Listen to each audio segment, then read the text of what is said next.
गुरुदेव ब्रह्मर्षि महामंडलेश्वर कुमार स्वामी जी महाराज, इनके ज्योति पर्व के अवसर पर हम प्रकाश प्राप्त करने के लिए यहाँ पर एकत्रित हुए हैं।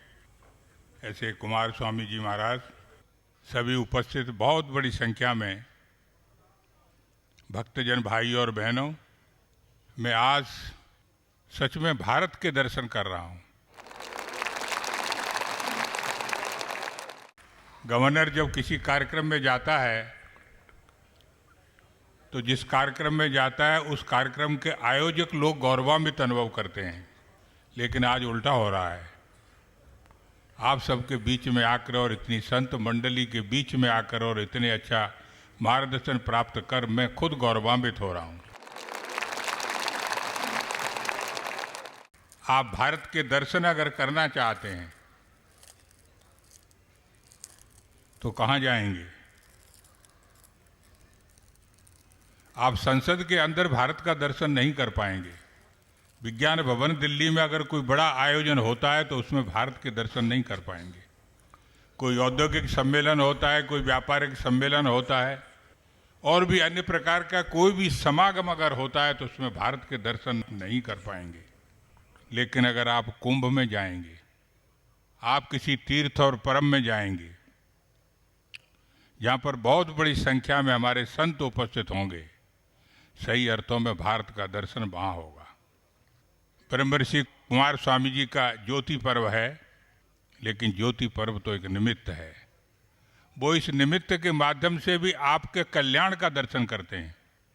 वो ज्योति पर्व के अवसर पर सबसे बड़ा वरदान ये चाहते हैं कि आप सबका कल्याण हो। और इसलिए जब भी उनके प्रशंसा में कुछ यहाँ पर कहा जा रहा था तो विचलित होकर, संयम तोड़कर, घबराकर वो बार बार माइक पर ये कह रहे थे कि ये मेरी कृपा नहीं है, आप मेरा नाम मत लो। अगर आपने मेरा नाम लिया तो आपको वो बीमारी फिर आ जाएगी जो बीज मंत्र के द्वारा दूर हुई है। और इसलिए ज्योति पर्व ये निमित्त के रूप में हम सब के लिए है। ये आज के अवसर पर हम सबको एक बहुत बड़ा संदेश, जीवन का संदेश, जिससे जीवन हमारा रसमय बनेगा, सरस बनेगा, आनंद बनेगा, परमानंद मिलेगा, उसकी ओर इस समागम के माध्यम से संकेत कर रहे हैं। ये आर्यावर्त को, ये भरत खंडे को, ये भारतवर्ष को, इस हिंदुस्तान को किसने बनाया? कौन है इसका जन्मदाता? आप किसी राजा का नाम नहीं बता सकते। लेकिन और जितने राष्ट्र हैं, 193 राष्ट्र तो संयुक्त राष्ट्र संघ के ही सदस्य हैं, यूएनओ के सदस्य हैं। 193 राष्ट्र तो और ज़्यादा हैं। लेकिन जितने विश्व में राष्ट्र हैं उसका जन्मदाता कोई न कोई राजा है। आप प्रत्येक राष्ट्र का नाम लीजिए, आपको कोई न कोई राजा उसके पीछे खड़ा मिलेगा, इसने उस राष्ट्र को जन्म दिया है। लेकिन भारतवर्ष एक ऐसा राष्ट्र है कि इसका जन्मदाता राजा नहीं है। ये पॉलिटिकल नेशन नहीं है, ये राजनीतिक राष्ट्र नहीं है, ये राष्ट्र कल्चरल है, ये राष्ट्र सांस्कृतिक है, ये राष्ट्र भावात्मक है। और इस राष्ट्र को जन्म देने वाले संत हैं। उन्होंने तपस्या करके इस राष्ट्र को जन्म दिया। ये वेदों में उल्लेख है। संतों ने तपस्या करके इस राष्ट्र को जन्म दिया है। संतों ने राष्ट्र बनाया, जीवन पद्धति बताई और पुरुष का मतलब बताया, धर्म, अर्थ, काम और मोक्ष। इसको अपना करके आप चलिए, और जो इसको अपना करके नहीं चलता है वो दानव है, वो पशु है। और इसलिए भारतवर्ष की पहचान वहाँ होती है जहाँ धर्म, अर्थ, काम और मोक्ष तीनों को अपने जीवन में कर्तव्य समझकर उसके अनुसार लोग चलते हैं। और ऐसे कार्यक्रम और ऐसे लोग जहाँ इकट्ठे होते हैं वहीं वास्तव में भारतवर्ष के दर्शन होते हैं। लेकिन आज तो स्वामी जी का जन्मदिन है, और जन्मदिन के अंदर जो इस समागम का नाम दिया है वो भी बहुत अच्छा है, प्रभु की कृपा और दुख निवारण।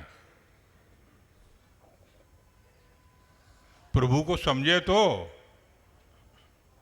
आप प्रभु के पास स्वार्थ लेकर के जाओगे तो प्रभु प्रसन्न नहीं होंगे। आप प्रभु के पास अगर स्वार्थ केंद्रित होकर जाओगे, व्यक्तिगत विचार लेकर के जाओगे तो प्रभु प्रसन्न नहीं होंगे। और इसलिए अगर आप दुख निवारण करना चाहते हो तो अपनी मन स्थिति ठीक करके प्रभु के पास जाओ।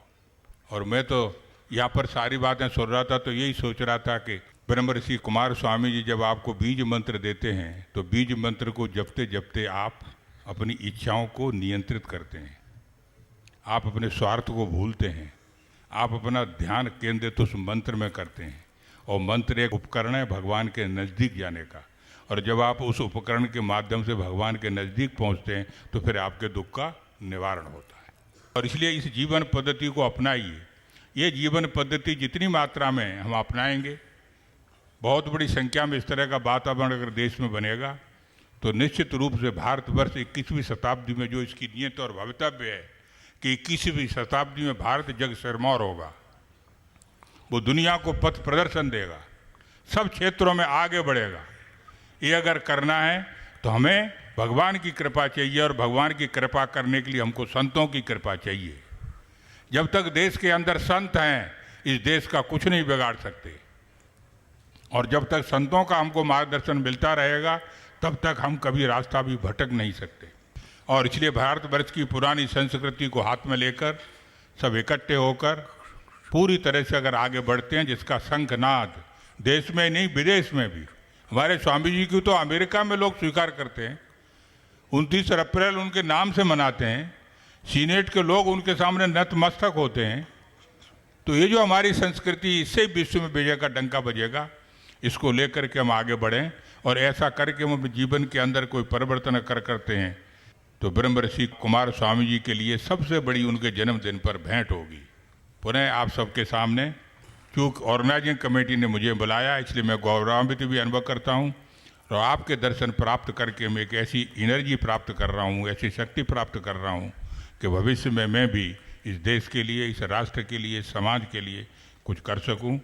इस अवसर पर ब्रह्म ऋषि कुमार स्वामी जी के चरणों में मैं अपना नमन करता हूँ, और भगवान से प्रार्थना करता हूँ कि वो स्वस्थ रहें, 1000 वर्ष तक जिएं, और हमको इसी तरह से मार्गदर्शन करते रहें, अपने पर्व को, ज्योति पर्व को निमित्त बनाकर हमको दिशा देते रहें। बहुत बहुत धन्यवाद।